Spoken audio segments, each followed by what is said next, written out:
Service in Haiti is different than service in the United States. When you go to do a service project at any other place in the United States, you're going to have a lot of the same things that you have here at home, like a bed to sleep in, running water, food that you're almost used to or semi-used to. And going to Haiti, you leave a lot of that behind. Going down there, you're kind of agreeing to, take a step into the unknown and really just put yourself out there to be the most help that you can. We really didn't know each other before we came down here.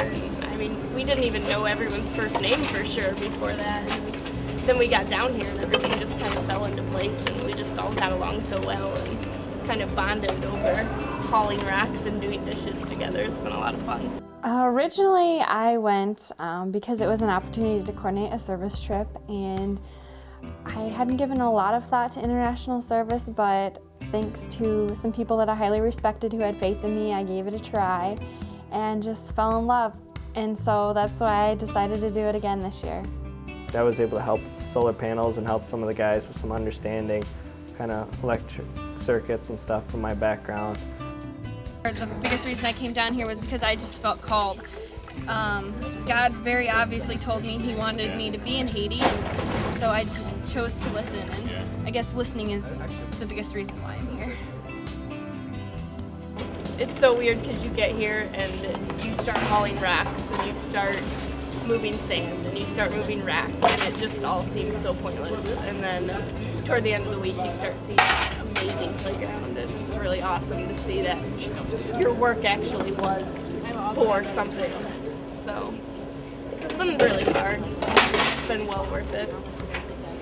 A lot of the work was very manual, labor-intensive kind of stuff. We didn't have any kind of automation or tools that were automatic.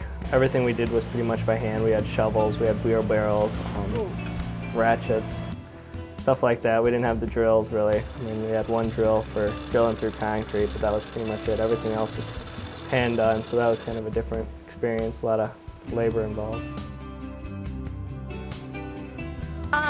We get up at 5:30 every morning, and then we are to chapel for the morning prayer and update on what's going to be going on for the day.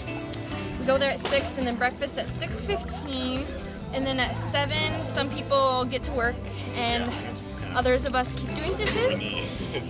And then at noon they eat, at dinner's at 6:30, and then group or reflection time at 8. It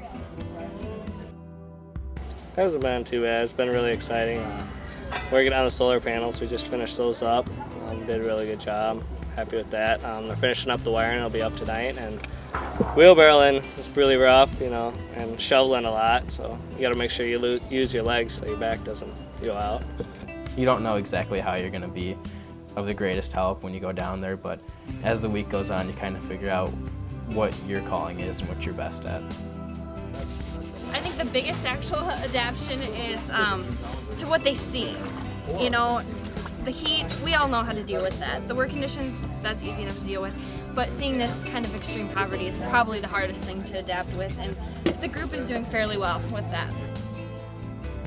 It gives you a kind of sense of how well your life really is, what life is like out there in a third world country, the conditions they live in, what the people are like there. They're not that different from you. They're just trying to provide for their families, trying to survive. And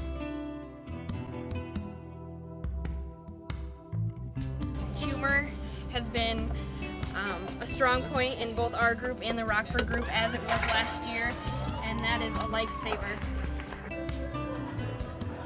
Oh, the kids were great. We didn't really get to meet a lot of them because we go during a break period for them, so there's only a few kids. I saw 1 or 2 that we got to work with on campus, but what's really interesting is their ability to speak multiple languages. They were able to converse with me, but also in their native language, and kind of converse with the staff and myself. So that was really interesting, as I could talk to the staff through the students and kind of get another perspective on what life is like down there. And they seem really motivated and excited about life. Talking to the Deary brothers in the airport later when we met up, they were just stunned at how the kids had never seen anything like this type of playground before. Like, they had never even experienced a swing set. Like the Deary brothers had to teach the kids how to use a swing set properly, because they just kind of sat there and didn't know what it did. And then after they, saw how it worked, they had 7 or 8 kids on the tire swings, and that's why we over-engineered all of the things, because we knew the kids would be packing onto the swing sets, 3 people deep on the seats, and just, going nuts. The effects, I guess, were kind of different too, because we got to see so many more smiles, and such big smiles in the community kids when they saw what the playground was going to be like. Well, the Haitian Project means a lot to me, actually. When I first came down last year, I didn't know that much about it, but I got really attached to the people here and to its mission, and I just think that it's doing so many wonderful things. They've got a good basis down there where they want the kids to stay once they graduate and make a difference in their country, not just get an education and leave and go to another country, come to America or something of that sort. Would rather stay there and help make a change from within, because that's really what's going to make the difference in the country, is having people from within the country make a difference, not us coming in and making a difference for them. The Haitian Project is unlike any other organization I have come in contact with thus far.